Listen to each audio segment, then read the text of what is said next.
संसार में सबसे सरल किसी को मनाना है तो वो है भगवान। और कोई नहीं है इतना सरल, जितना सरल भगवान है इतना सरल कोई नहीं है मनाना। आप देख लीजिए, उठा के उदाहरण देख लीजिए, अपने आसपास में, अपने ऑफिस में, अपने घर में, कहीं पे भी देख लीजिए आप।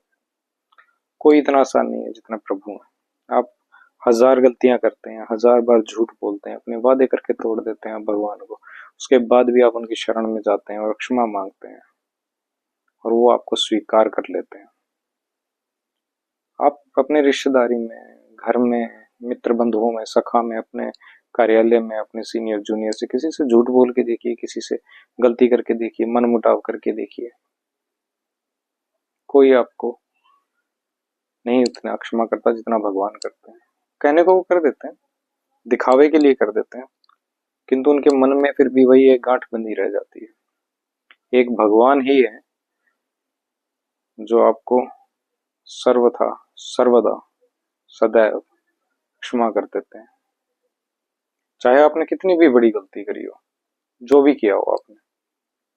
वो कभी आपको दोबारा ये नहीं कहते कि नहीं नहीं नहीं, पिछली बार तूने ऐसा किया था, इस बार नहीं, ऐसा नहीं, नहीं नहीं, मैं इस बार मैं नहीं मानूंगा, नहीं। आपको गिड़गिड़ाने की जरूरत नहीं पड़ती। आपको सिर्फ मंदिर में जाना है, आपको जहां भी जाना है, आपको जहां मंदिर नहीं भी जाना है, आप जहां हैं वहीं से खड़े होके आप बोल दीजिए कि हे प्रभु, मुझसे गलती हो गई, मुझे क्षमा करो, अनजाने में हुई, जाने में हुई, मुझे क्षमा करो। जब भी कोई क्षमा प्रार्थना की जाती है तब आदमी भगवान से कहता है कि जाने अनजाने हुई गलतियों के लिए मुझे क्षमा कर देना।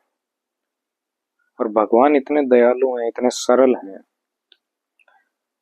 कि वो आपकी जानबूझकर की हुई और अनजाने में की हुई गलतियों के लिए भी क्षमा कर देते हैं। अनजाने के लिए तो कोई पूछता ही नहीं है, भगवान तो पूछते ही नहीं है इसके लिए कि चलो अनजाने में गलती हो गई। लेकिन आपका संसार पूछता है, आपका समाज पूछता है आपसे कि अनजाने में हुई तो क्या हुई, क्या बात हुई, इसकी सजा तो आपको भुगतनी पड़ेगी। लेकिन भगवान नहीं कहते, भगवान कहते हैं अरे अनजाने में हुई है, आपने जानबूझ के नहीं किया। किसी का व्रत टूट जाता है गलती से, किसी के हाथों से कुछ और गलत काम हो जाता है गलती से, अनजाने में हो जाता, तो वो भगवान से माफी मांग लेते हैं, क्षमा मांग लेते हैं और भगवान क्षमा कर भी देते हैं। लेकिन लेकिन बाकी लोगों को क्या, जो जानबूझ के करते हैं और फिर भगवान की शरण में चले जाते हैं। हजारों पाप, हजारों हत्याएं, पता नहीं क्या क्या करके लोग भगवान की शरण में चले, पता नहीं क्या क्या करके लोग भगवान की शरण में चले जाते हैं और भगवान उन्हें फिर भी क्षमा करके गले से लगा लेते हैं।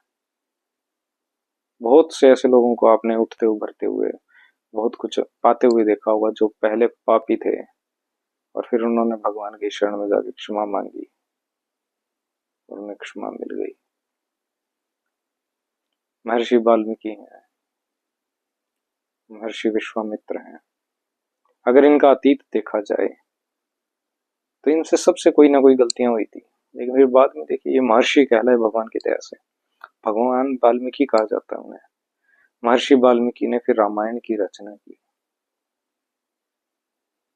भगवान कोई भेद नहीं करते पापी में या भक्त में। पापी भी अगर भक्त बन जाए तो भगवान कोई भेद नहीं करते।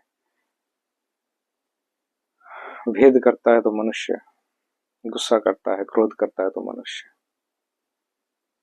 और कोई नहीं करता। आपको इस बात पे सोचना चाहिए और सोचने के बाद जो दिमाग में आए फिर उस पे, उसी रास्ते पर आपको अग्रसर होना चाहिए। मिलते हैं अगले वीडियो में, तब तक के लिए जय श्री राधे कृष्ण।